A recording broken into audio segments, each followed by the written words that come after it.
nikiwa na mwenzangu Samson Kesi. Habari za asubuhi? Za kwangu ni salama sana. Habari za kwako Halima Kiure? Ni nzuri sana.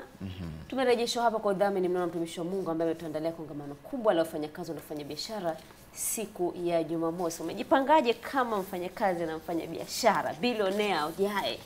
Naamini sana kwa maneno yako ya baraka kwa sababu naamini kila neno lenye uhai linafaa kwa mafundisho, na mimi umenifundisha kwamba kumbe linapaswa kuelekea huko katika ubilionea. Nisibaki kuhadisia wengine kwamba mimi natamani kuwa fulani. Nilikuwa namjua yule fulani hapana. Kutoka mbali. Yaani wewe unasimulia tulitoka mbali na fulani, lakini ukitazama hatua zake alipo na wewe kwako unajiona kwani tulitoka mbali wapi hapa. Kwa hiyo kikubwa ni kwamba tunawakumbusha watu.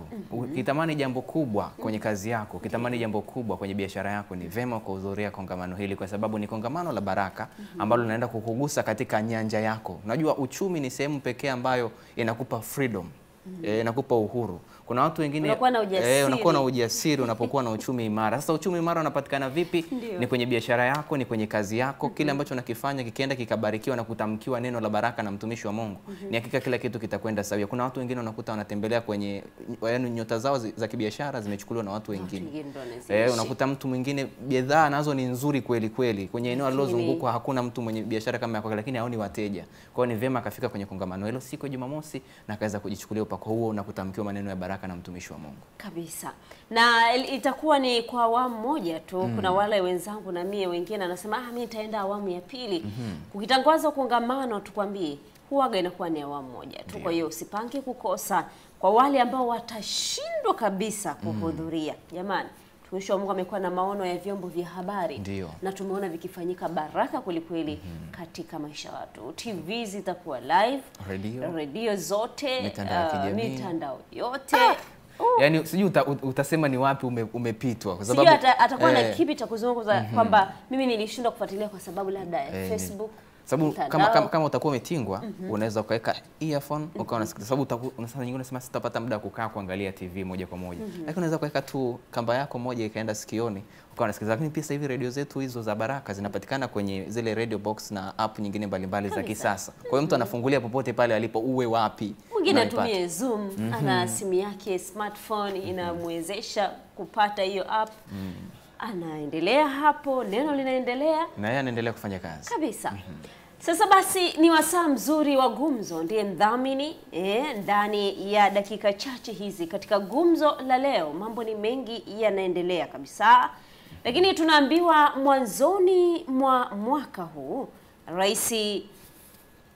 Rais wa Marekani Donald Trump alisaini agizo la kusitisha misaada yote ya kigeni ikiwemo programu muhimu hasa za kupambana na VVU kama vile mpango wa usaidizaji wa rais wa Marekani wa usaidizi wa ukimwi PEPFAR, agizo ambalo lilitangaza kusitishwa kwa huduma muhimu za matibabu na kinga kwa mamilioni ya watu hasa barani Afrika. Sasa sababu rasmi zilizotolewa na Rais Trump za kufikiwa kwa hatua hiyo ni kufanya tathmini ya kina ya matumizi ya misaada ya kigeni na kuhakikisha kuwa fedha za walipa kodi wa Marekani zinatumika ipasavyo kwa maslahi ya taifa. Hatua ambayo ilileta wasiwasi mwingi na kusababisha mengi kuzungumzwa. Sasa kupitia mkutano wa 19 wa bunge la 12, kamati ya kudumu ya afya na masuala ya ukimwi kupitia kwa mwakilishi wake Jacqueline Kainja ilitoa ushauri kwa serikali kuhusiana na matamko yale. Tusikie zaidi. Iongeze kiwango cha fedha za ndani za maendeleo zitakazotengwa kupitia mfuko wa udhamini wa ukimwi AIDS Trust Fund ili kufanikisha afua za ukimwi zinazotekelezwa bila kutegemea fedha za wafadhili kutoka nje ya nchi. Na 2, itekeleze ukamilifu mpango wa uendelevu wa mwitikio wa VVU na ukimwi nchini HIV Response Sustainability Roadmap ili kupata asilimia endelevu za ndani katika mapambano dhidi ya VVU na ukimwi bila kutegemea fedha za wafadhili kutoka nje ya nchi. Huyo ni mwakilishi Jacqueline Kainja akitoa ushauri huo kwa serikali katika hayo ambayo matamko yalitolewa kwa kipindi hicho. Lakini sasa naye Waziri Mkuu wa Jamhuri ya Muungano wa Tanzania Mheshimiwa Kassim Majaliwa amesema hakuna Mtanzania mwenye changamoto hiyo atakayekosa huduma za upungufu wa kinga mwilini, yaani ukimwi, hapa nchini, hata kama baadhi ya nchi wahisani zimetangaza kupunguza misaada yake katika eneo hilo. Kwa hiyo Waziri Mkuu ameyasema hayo wakati akiwa bungeni jijini Dodoma, wakati akiwasilisha makadirio ya matumizi ya ofisi yake kwa mwaka 2025-26. Serikali inatambua mabadiliko ya kisera kutoka kwa baadhi ya washirika wetu wa muda mrefu wa masuala ya ukimwi. Kufuatia mabadiliko hayo, serikali inachukua hatua madhubuti kwa kushirikiana na sekta binafsi katika kuimarisha uwekezaji kwenye eneo la utoaji huduma kwa waviu, lakini pia hatua hizo zenye lengo la kuwezesha taifa letu kujitegemea zitaendelea kuchukuliwa pia katika maeneo mengine. Niwahakikishie Watanzania wote kuwa serikali itaendelea kuhakikisha huduma zinazohusiana na masuala ya ukimwi zinaendelea kupatikana na kwa hakuna Mtanzania ambaye hata mmoja atakayeweza kukosa huduma hii. Naam, ni Waziri Mkuu huyo Kassim Majaliwa akitoa hofu wa Tanzania kabisa kuhusiana na swala hilo, kwamba wahisani basi hata kama wakiwa wamesitisha, lakini bado huduma zitakuwa zitatolewa na zitapatikana kama ilivyokuwa hapo awali. Ilizua gumzo, kama tunavyosema hapa ni gumzo la kuzungumzia haya kwenye serikali, kwamba ilionekana kwamba baada ya Trump kuingia madarakani, ile misaada kwenye yale mashirika yanayofadhiliwa na Marekani kwa kiasi kikubwa, tukiwa tunasemea PEPFAR, huo mpango wa kusaidia watu ambao wana virusi vya ukimwi, lakini USAID, shirika kubwa kabisa la msaada hasa kwa watu wanaoishi na maambukizi ya virusi vya ukimwi, lakini pia na mashirika mengine kama WHO ambao ni shirika la afya duniani, na ambapo Trump yeye aliona anakata bajeti, sema kwamba mataifa ya Afrika sasa ni vema yakaanza kujitegemea yenyewe, lakini na haya mashirika yakaangalia vyanzo vingine vya kuweza kupata hiyo misaada tofauti na Marekani, maana anataka kulijenga taifa lake na anataka kuangalia watu wake zaidi ambao wamemweka madarakani.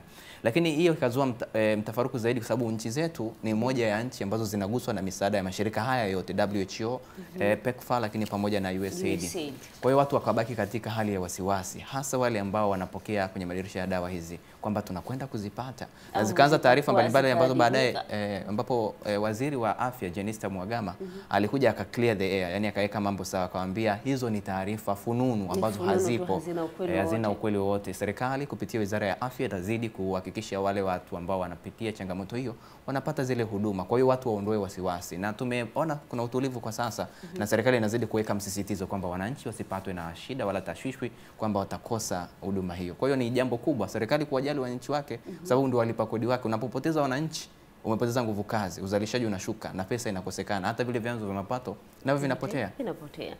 Sasa ondoa mashaka juu ya hilo. Waweza kushiriki nasi kwa ujumbe mfupi wa maandishi kwenye nambari yetu ya simu ambayo unaiona hapo kwenye runinga yako, 0769043092.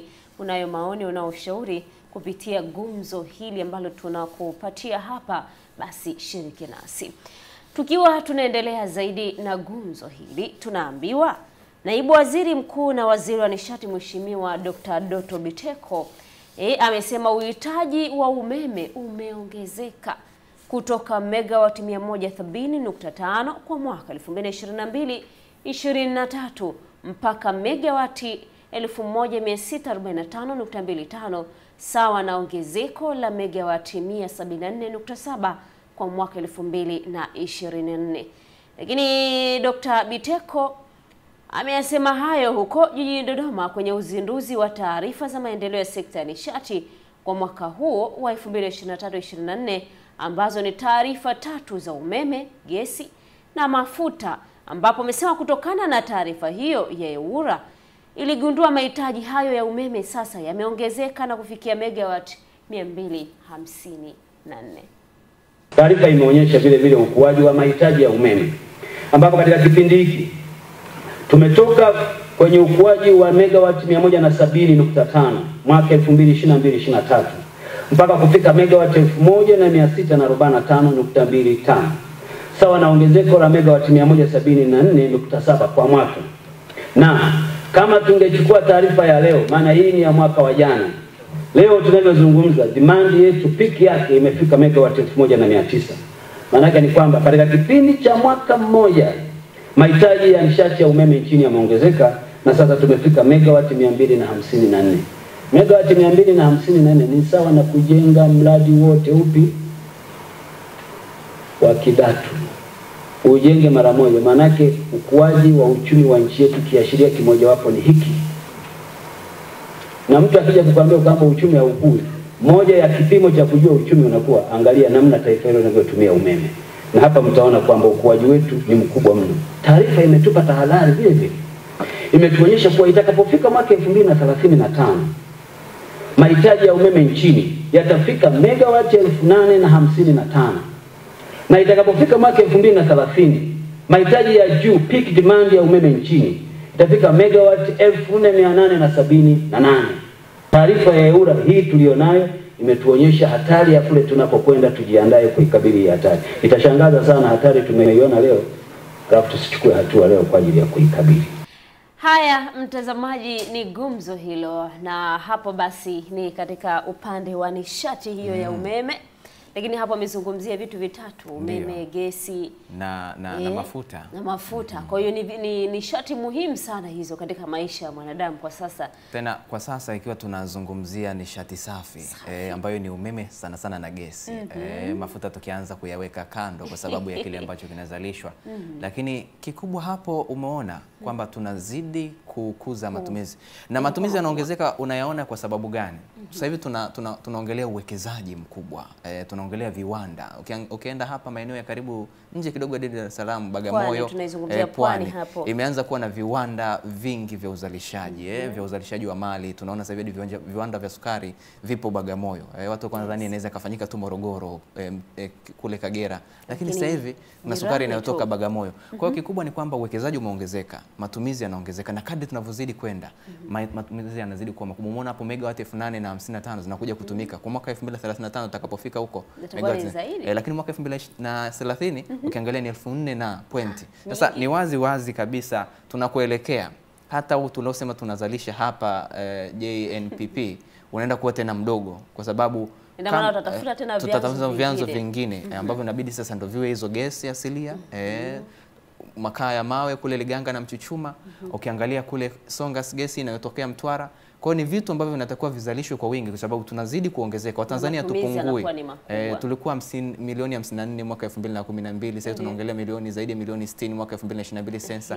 Kwa hiyo ni wazi kabisa kadri tunavyozidi kwenda, Tanzania inazidi kuongezeka, maeneo ya kuwekeza yanazidi kutanuka, viwanda vinazidi kuwekwa vikubwa, mahitaji yanazidi kuongezeka. Kwa hiyo ni kikubwa kwamba serikali nayo inabidi iangalie vyanzo vipya, mbinu mpya, na namna ya kuutunza umeme uliopo na vyanzo vilivyopo ili vije kuwa mustakabali wa kizazi kijacho. Kabisa.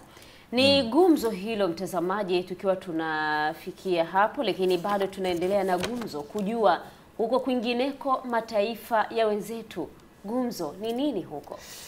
Kwenye mataifa ya wenzetu Halima Kiure, tukianzia pale Marekani ambapo kunaongozwa na Rais Donald Trump, ambapo Marekani na Iran zinatarajia kufanya mazungumzo mjini Oman siku ya Jumamosi kujadili mpango wa nyuklia wa Tehran, huku hofu ikiongezeka juu ya kasi ya upanuzi wake. Sasa Washington na Israel zimeonya kuchukua hatua za kijeshi, ambapo mazungumzo kati ya mataifa hayo mawili yamedorora, ambapo mazungumzo yanatarajiwa kufanyika Oman na kuonekana kwa juhudi mpya za kurejesha maelewano na kuepusha mzozo wa kijeshi. Sasa tangu kujiondoa kwa rais wa Marekani Donald Trump katika makubaliano ya kihistoria ya mwaka 2015 yaliyopunguza vikwazo kwa mshahara na masharti ya kudhibiti mpango wa nyuklia wa Iran, mvutano kati ya Marekani na mataifa ya Magharibi umeongezeka. Lakini hata hivyo, mazungumzo mapya kati ya Washington na Tehran yanasubiriwa kwa hamu na gamu, wakati hofu ya kuibuka kwa matumizi ya silaha za nyuklia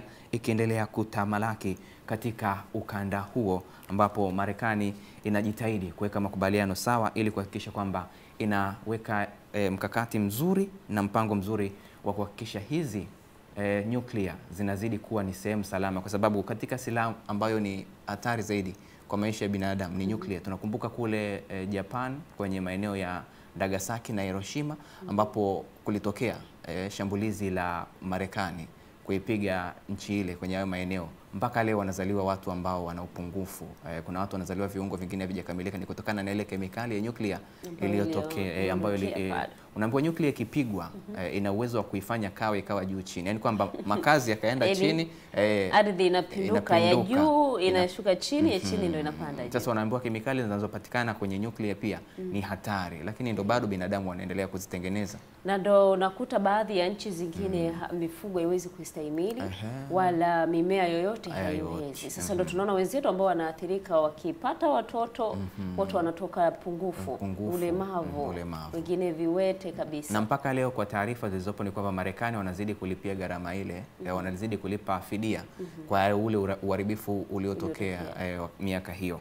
Sasa tukiondoka huko tuelekee pale kwa Wanazi Ujerumani, ambapo baada ya wiki kadhaa za mazungumzo ya vyama vya kihafidhina CDU na CSU wamefikia makubaliano ya chama cha siasa cha wastani wa mrengo wa kushoto Social Democratic ambapo SPD kuandaa serikali ya mpya nchini Ujerumani. Makubaliano hayo yakiwa yamefikiwa baada ya wiki kadhaa za majadiliano, yanasema kutokana na muungano huo kushindwa uchaguzi wa bunge wa mwezi Februari.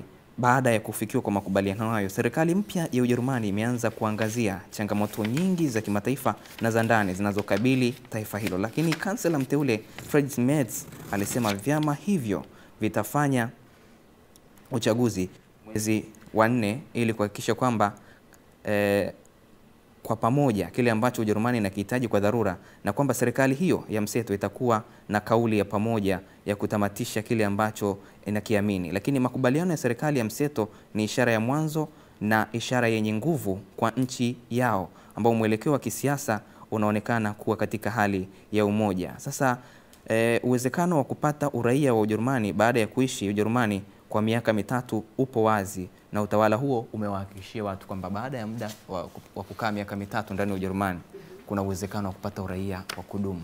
Sasa una vipi? Una mpango wa kwenda nje kukutana na Wanazi? Pale ndipo chimbuko la Adolf Hitler, mmoja ya viongozi ambao walikuwa ni katili sana kwenye uongozi wake, na mpaka leo inasemekana alijiua kwa kujinumbukiza kwenye tindikali yeye na mkewe, lakini mpaka sasa hivi wanasema kwamba alikuwa na itikadi za Makaveli. Makaveli ni moja ya kikundi ya jamaa ambaye alikuwa yeye silika yake ilikuwa ni kujificha, kutoonekana, na aliweza kukaa miaka mingi akiaminisha watu wamefariki, lakini lakini taarifa zinasema kwamba alikimbiliaga nchini Argentina huyu Adolf Hitler, lakini bado ithibitika kwamba ni kweli alijiuaga. Kwa hiyo watu wanaamini kwamba aliendaga kujificha uhamishoni na akafa. Ile taarifa ya kwamba alijidumbukiza sababu alikuwa ni mtu mkatili sana. Sasa kama alijidumbukiza ni kwamba yawezekana alipiga mahesabu labda kwamba mimi nitapitia kipindi kigumu zaidi ya kile ambacho nilikuwa nawapitisha watu.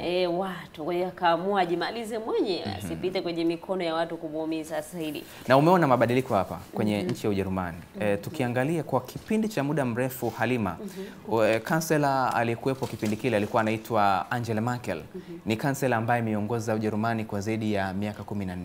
Kwa hiyo ukiwa unaiongelea Ujerumani sasa hivi ya mabadiliko ni kama imekuja ghafla. Alikuwa Olaf Scholz. Olaf Scholz sasa chama chake kimekosa nguvu.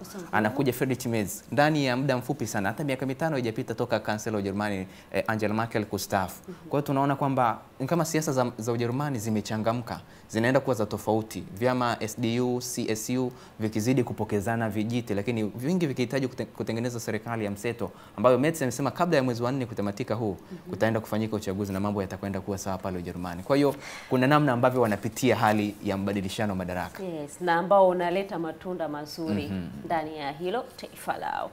Basi sisi Gumzo hatuna la ziada, tumefikia tamati, lakini natamani nipitie baadhi ya jumbe za watazamaji hapa na itakuwa ni nzuri zaidi. Sawa. Haya, huyu mwingine ni George Masimba kutoka Tabata Segerea. Anasema mbona tuliambiwa baada ya uzalishaji umeme bwawa la Mwalimu Nyerere umeme huo utakuwa wa kutisha na kuuza nje? Serikali mbona inatubabaisha wananchi? Hii sio sawa. Serikali ijitathimini, wasiwe wababaishaji. Haya, huyu ni mwananchi huyo. Lakini hapo taarifa yetu imezungumzia ongezeko la matumizi na kwamba serikali yetu inamudu Kwa hali ilivyo mpaka sasa, wakati anaongea hapa anakuwa anaongelea miaka 10 ijayo 2035, kwamba kutakuwa kuna matumizi yanayofikia takriban megawati 8,000 na ile zinazozalishwa pale ni zaidi ya 2,000 na point. Kwa hiyo ukijumlisha na hizi za vyanzo vingine zinatutosha kwa sasa. Kwa hapo baadaye tutabidi tuendelee kutafuta vyanzo vingine vya kutosha. Namna ambavyo tutakuwa tunaamini serikali yetu inapoamua kufanya jambo imeweka mikakati mingine tena. Haya, huyu ni Edgar anasema sisi wananchi tungependa umeme uwepo kila wakati, maana kazi nyingi ni umeme. Yuko Arusha huyu. Haya ni maoni yake huyo akishauri hilo kwamba umeme usio kukatika. Lakini Samuel Odira anaishi mkoa wa Geita. Anasema kwake yeye, kwa maoni yake sasa Donald Trump yuko sawa. Kwa kifupi, Tanzania tuamke tujitegemee, sisi kama sisi tuache kuombaomba. Haya ni maoni yake. Lakini Yusufu Mng'ong'o anasema mchango wake wa Tanzania tuiamini serikali yetu, maana bado inatupambania. Huyu kwa mpango wake huo wa maoni hayo. Mwingine anasema anaona Trump apewe na msimamo huo wa msaada ili watu tuache zinaa, tumuogope Mungu. Wangetoa dawa hiyo ya ukimwi, tumkimbilie Mungu. Haya, umeelewa wewe? Nimemuelewa. Ni kwamba watu wanavyoona dawa zinapatikana, basi kuna matendo wanayaendekeza kuyafanya ambayo hayampendezi Mungu pia. Lakini tukumbuke kwamba ugonjwa huo hauenezwi tu kwa njia hizo. Zipo njia nyingi. Kuna watu wanatumia vitu vyenye ncha kali. Kuna mtu kwa kukosea tu anaongezewa damu ya mtu mwenye lakini hilo hata lijawahi kutokea. Ni kwa bahati mbaya sana. Ndio. Kwa hiyo ni wazi kwamba tusione tu ni njia hiyo, lakini pia tuzidi kuiombea serikali iweze kustahimili baada ya kukatishwa kwa swala hilo. Sawa, mwingine anasema good morning, anaitwa Benson Ezekieli, anasema anatokea Arusha. Anasema kwa mawazo yangu mimi naona tumsikilize tu waziri mkuu kwa maendeleo yetu wenyewe na kuacha kutegemea mataifa ya nje kama USA. Haya ni maoni hayo ambayo tunatamatisha hivyo kipengele hiki cha gumzo. Sisi hatuna la ziada. Dakika chache zijazo tutakuletea kipengele cha nguvu ya madhabahu. Tafadhali endelea kubaki nasi. Where are you? What did you do? What did you do for last? Kwa hiyo muangalie vizuri hapa. Anayekupa